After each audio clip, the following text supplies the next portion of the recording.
Lesson number 8, Math for Trades. We are in the WorkWise Math at Work book on page 56 and 57.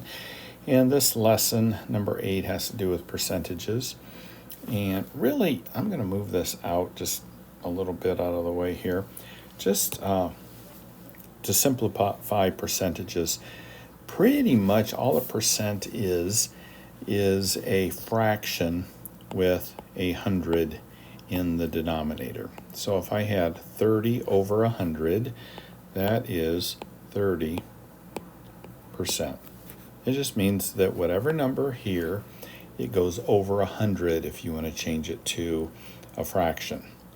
So really what that looks like is we are taking a circle and we are dividing it up into 100 different pieces, and according to this, we're taking 30 of those pieces. So that's all it is a fraction with 100 as the denominator. So the whole thing has 100 pieces, and we want 30. So we end up with that fraction, which can to 3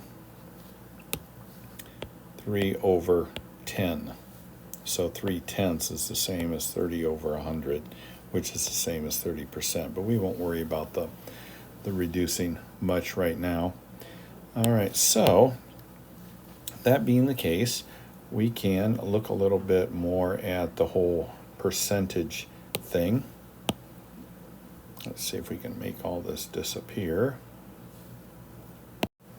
So I had mentioned this earlier. When we have a percentage, for example, if I have 47%, I can't really do much with it in the percent format. I have to change it to either a decimal or a fraction. If you remember, 47 has as a decimal is 47 point. The decimal comes after the 7.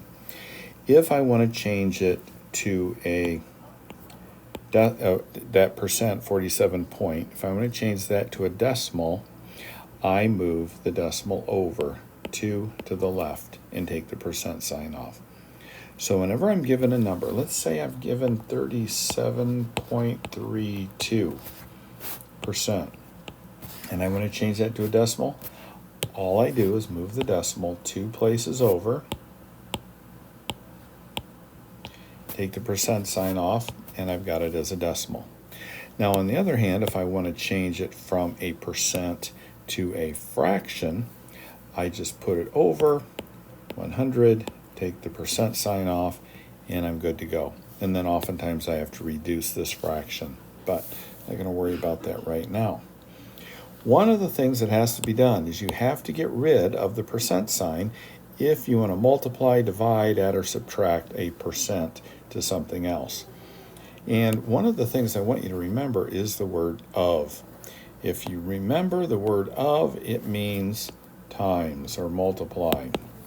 So if I say something such as, what is 30% of 56?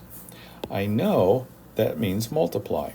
So what I'm going to do in order to solve that is I'm going to change my 30% into a decimal, moved it over to, times 56.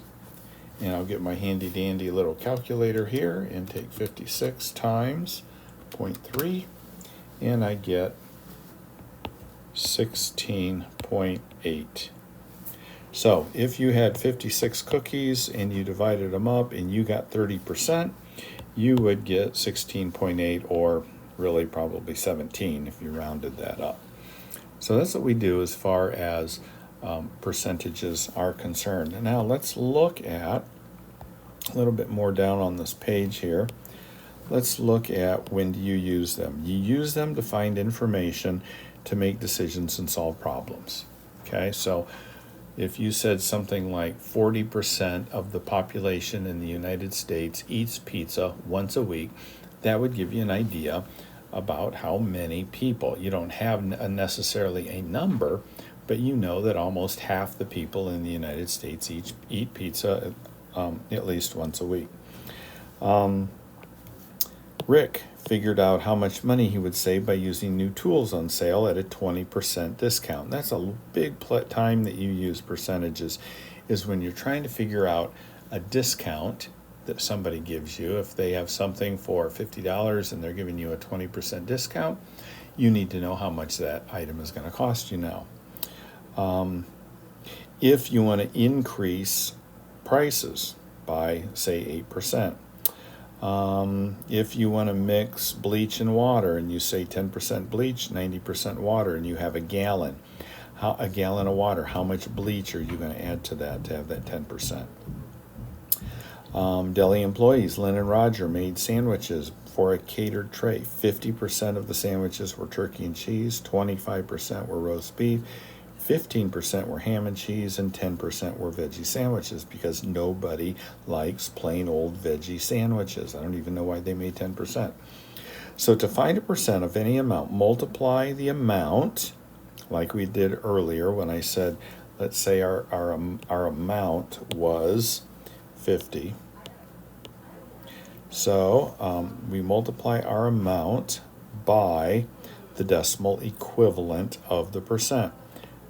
So we're going to multiply. Remember, I use a dot for multiplication sometimes instead of an X. Times, let's say, 20%. We take off the percent and change it into a decimal, the decimal equivalent.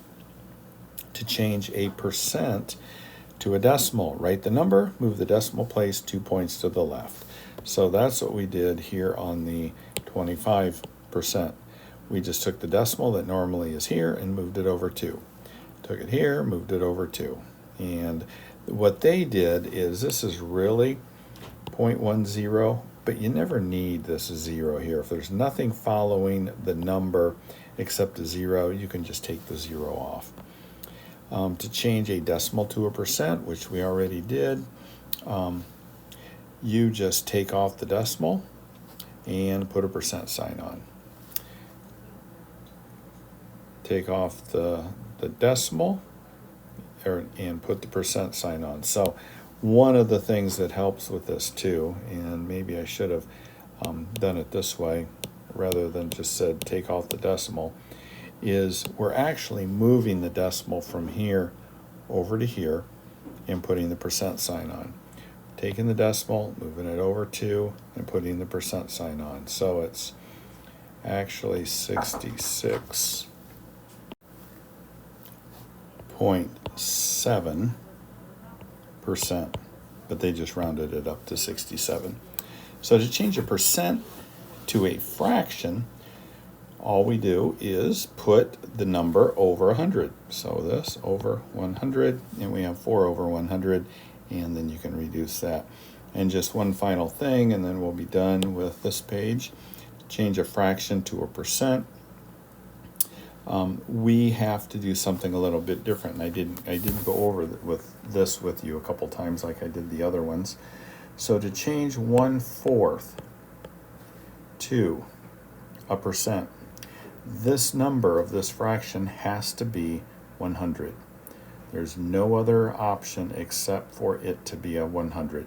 So what do we have to do to change 4 to 100? We have to multiply it by 25, right? And it's 100. We also have to multiply the top number by 25. So that fraction from 1/4, you change it to 25 to 100, and then you just take off the 100 and put a percent sign on, and you're done. Okay? Notice they did the same thing with 30. They did 3 over 10. What number times 10 is 100? 10 times 10 is 100. 3 times 10 is 30. Take off the 100, and you've got your numerator here, all the one you care about. Put a percent sign on, and you're done. Same with this one over here. What times 20 is 100? 20 times 5. So I take 12 times 5 and get 60. Take the denominator off, and the numerator is my percentage. And that's it for that. Okay, so let's look at the top of the next page and finish up this section before we get into some exercises. All right, so we got a guy named Gordy. Interesting names here. So, Gordy, has an appliance store. Customer asks him how much the sales tax would be on a refrigerator that's $1,298. The sales tax in Gordy City is 8%. Gordy knows he needs to multiply to get the answer. So, because we're looking at 8% of $1,298. That would be the sales tax there. So we're going to multiply 8%, which remember we have to change this to a decimal. And right now the decimal's there, so we have to move it over 2. So it's 0.08. Since we wanted to move it over 2, we had to add a 0 there, times 1298. And what that does is that tells us how much the sales tax is on the refrigerator, $103.84. All right, so what this customer was asking is, how much is the sales tax? Well, it's $103.84. If the customer said, how much is this refrigerator going to cost when you add the sales tax? It's going to be $12.98 for the refrigerator plus $103.84 in sales tax. So that gives you a total cost of $1,401.84. Okay? So that's how much the refrigerator with the sales tax would cost.